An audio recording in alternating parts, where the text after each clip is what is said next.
Welcome to Shetland. You're with Jonathan and Jennifer on Well Traveled Life, and this is our cruise port channel. And Lerwick is a tender port, so you need to plan to be able to get a boat over here and a boat back. So plan your day carefully. The Shetland Islands are remote, although they are accessible by cruise ship, an overnight ferry to Aberdeen, and Loganair operates daily flights between Edinburgh, Glasgow, Inverness, Orkney, and Manchester. In the summer, you can even fly direct to Bergen in Norway. We arrived on the Holland America New Statendam as part of a British Isles trip. And because of the size of our ship and ferry traffic, we were not able to dock. We had to go by tender. Fortunately, it is a close tender port, so the ride into shore does not take particularly long, not more than 10 minutes. If you have the chance, you want to be up for sail in or sail away, as you are going to come in through this chain of islands and you'll get beautiful views and get a sense of the islands as you're entering or exiting the harbor.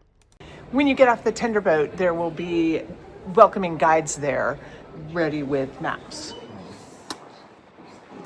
And because our ship was coming from Rotterdam and from Dover, they had them in both Dutch and English.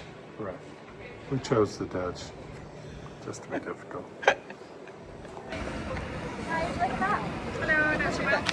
Yes, please. Joy. Hello, would you like a map? English. English, there we are. Thanks so much. They're welcoming, they're friendly. Even the photo bombers are friendly.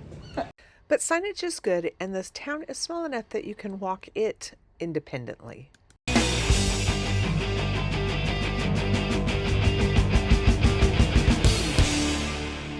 For we are in the Shetland Islands today. In the city of Lerwick, which is the most northernmost city in the United Kingdom. That is correct. In fact, it's so far north it's closer to Norway than it is to Scotland. It's a little chilly today, but I'm living. You are up north. You're on the same latitude as Anchorage, Alaska. Yeah, you just got to dress for the occasion. Absolutely. It's, you know what they say about weather, right? It isn't that there's bad weather, there's bad clothes. Throughout the day we had wind and some rains and cloudy skies, but that is not a deterrent to whatever it is you'd like to do while you're in town.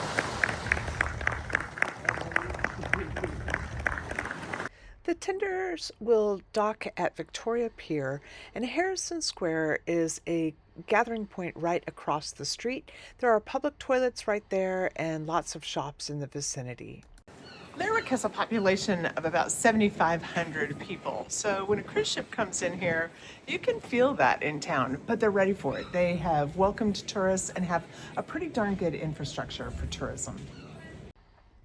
The tourist center has been closed, but there are lots of other places to get information. Check signage and just ask anybody. People are so willing to help. Shetland is going to be a cluster of hilly islands, and you might want to expect stairs and steep climbs to get into different parts of town. The main reason you'd want to go up the hill is to see the imposing town hall that stands above the hill over the port. Across from it is the War Memorial, and down the street is the distillery. For a taste of the newest and northernmost whiskies in Scotland, watch this video on our Brews and Views channel. If you take Market Street back up from the distillery towards Town Hall, you will come to the turnoff for the fort, and the police station will be on your right. If you've watched Shetland, maybe you know the Lerwick Police Department. Head down into the fort. It is definitely worth a look. It has interesting history to it, but as much as anything is great for the views.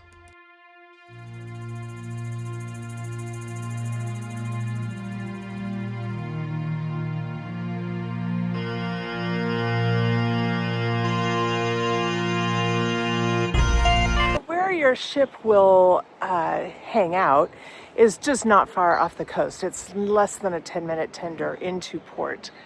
And from the ship, you've got great views of town. This is what you're looking back at. You've got the fort, town hall with its clock tower, churches, the seafaring history, and you're not far from the distillery. You'll wander back into town past the brick and stone houses with views back to the clock tower, and from town you'll enjoy shopping, restaurants, and cafes. The Shetland Islands have a really vibrant art scene. You're going to find really authentic artisanal items, and that's everything from soaps to knitwear and really Shetland-inspired artwork. Traditional and local music is also a prominent feature of Shetland culture. The islands have a different language.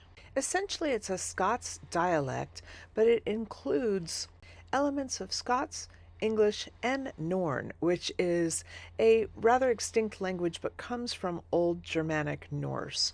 And the vocabulary, place names, and that sort of thing still reflect that Norn language. While that is the everyday spoken language on the islands, you don't need to worry. People do speak English and will use that in shops and restaurants. For instance, Piri means wee, tiny, or small.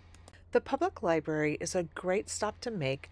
I always find those a really interesting way to learn about a town. But there's also bookshops with everything from novels to cookbooks and even journals.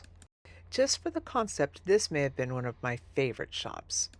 As with most tourist towns, in order to maintain a touristy industry, they need visitors to participate in the economy.